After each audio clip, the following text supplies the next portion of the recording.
Hello दोस्तों, आज हम बात करेंगे कि यदि किसी व्यक्ति को फीवर की प्रॉब्लम है या बुखार की प्रॉब्लम है तो कब उस पेशेंट को हॉस्पिटलाइजेशन करने की आवश्यकता है या हॉस्पिटल में भर्ती करने की आवश्यकता है। अक्सर फीवर बहुत लोग को आता है, कई बार हफ्तों में महीनों में बार बार आता रहता है। लोग डिसाइड नहीं कर पाते कि इसमें हॉस्पिटलाइजेशन की ज़रूरत है या नहीं। कई बार फीवर में लोग हॉस्पिटल एडमिट कर देते, बाद में लगता है यार बुखार अपने आप ठीक हो गया, हॉस्पिटलाइजेशन की ज़रूरत नहीं थी, टाइम पैसा वेस्ट हुआ। कई बार आप भर्ती नहीं कराते हो, पेशेंट की हालत बिगड़ जाती है, फिर आपको लगता है पहले भर्ती कराए थे तो अच्छा था। डॉक्टर भी आपको बोलता है कि जब बुखार आया था तब आप क्यों नहीं आए।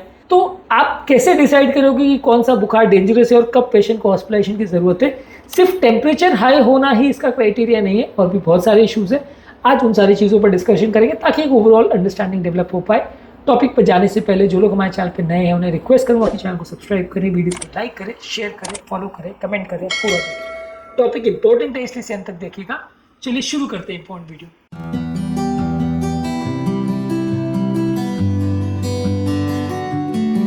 सबसे पहला, अगर किसी व्यक्ति को हाई ग्रेड अगर फीवर आता है, बुखार अगर 104 से ज़्यादा है फ़ारेनहाइट में या 40 डिग्री सेंटीग्रेड से ज़्यादा है तो डेफिनेटली वो व्यक्ति को अटेंशन की ज़रूरत है, उसको दिखाने की ज़रूरत है। नहीं तो हाई टेम्परेचर की वजह से बॉडी में या ब्रेन में परमानेंट डैमेज हो सकता है। तो 104 से ज़्यादा अगर फीवर आ रहा है तो डेफिनेटली आपको कंसल्टेशन की ज़रूरत है।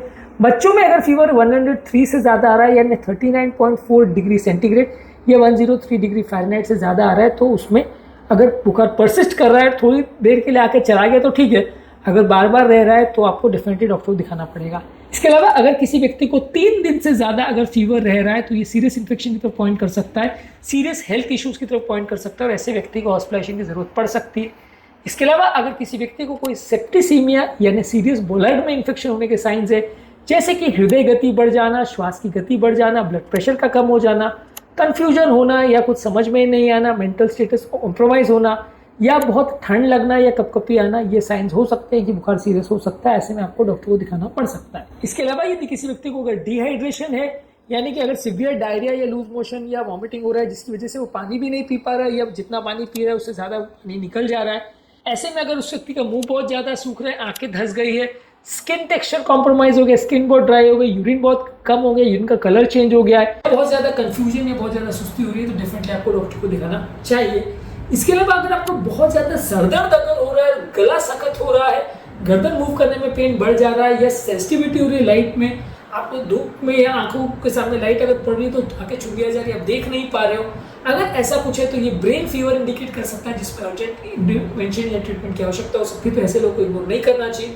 इसके अलावा अगर किसी व्यक्ति को सीवियर पेट में अगर दर्द है या किसी भी जगह में जैसे छाती में, पेट में या किसी पर्टिकुलर जगह में बहुत ज़्यादा पेन अगर हो रहा है तो वो उस पर्टिकुलर जगह में किसी सीरियस प्रॉब्लम की तरफ पॉइंट कर सकता है, जैसे अपेंडिसाइटिस या पैनक्रेटाइटिस या सीवियर इन्फेक्शन की तरफ पॉइंट कर सकता है, बोन फीवर की तरफ पॉइंट कर सकता है। तो ऐसे लोगों को डेफिनेटली कंसल्टेशन करना पड़ेगा अगर किसी एक पर्टिकुलर जगह पर बहुत ज़्यादा पेन हो रहा है। तो अगर किसी व्यक्ति को बहुत ज़्यादा सांस फूल रही है, वीजिंग हो रही है, छाती में टाइटनेस का एहसास हो रहा है तो ये निमोनिया या रेस्पिरेटरी इन्फेक्शन की तरफ पॉइंट कर रहा है। और अगर किसी की श्वास की गति 1 मिनट में 30 या 40 ब्रेथ से ज़्यादा अगर हो गए, नॉर्मली 14 to 16 ब्रेथ्स पर मिनट होती है, इस बार से ज़्यादा अगर पेशेंट 1 मिनट में सांस ले रहा है तो वो डेंजरस हो सकता है और डॉक्टर को दिखाने की आवश्यकता हो सकती है। इसके अलावा अगर किसी व्यक्ति को कंफ्यूजन हो रहा है, डेलीरियम हो रहा है या मिर्गी जैसे आ रहा है, पेशेंट अनकॉन्शियस हो रहा है या मानसिक स्थिति ठीक नहीं हो रही है, डिसोरिएंट हो रहा है, तो ये सारी चीज़ें सीरियस बीमारी की तरफ पॉइंट कर सकता है और ऐसे व्यक्ति को डेफिनेटली डॉक्टर को दिखाने की आवश्यकता है।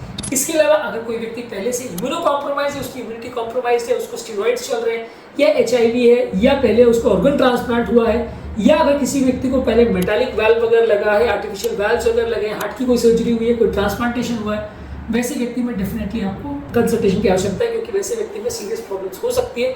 वैसे व्यक्ति में बुखार को लाइटली नहीं लिया जा सकता।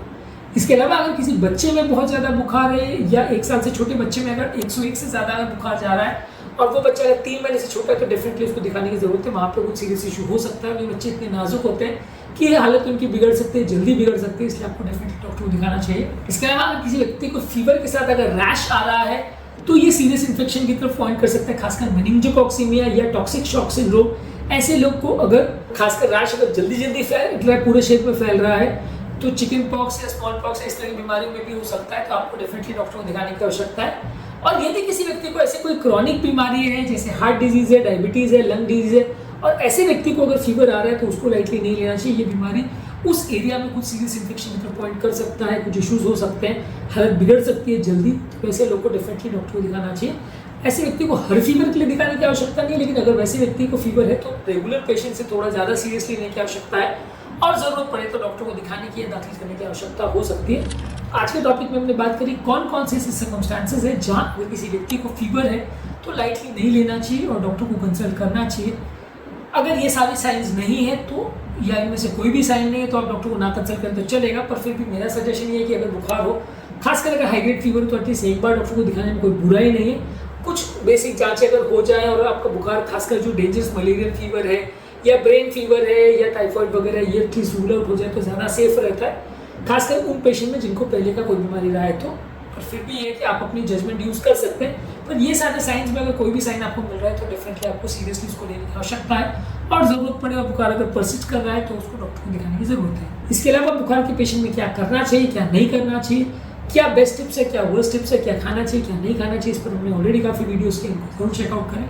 टॉपिक एंड करने से पहले जो लोग हमारे चैनल पर नए हैं उन्हें रिक्वेस्ट करूँगा चैनल को सब्सक्राइब करें, वीडियो को लाइक करें, शेयर करें, फॉलो करें, कमेंट करें, पूरा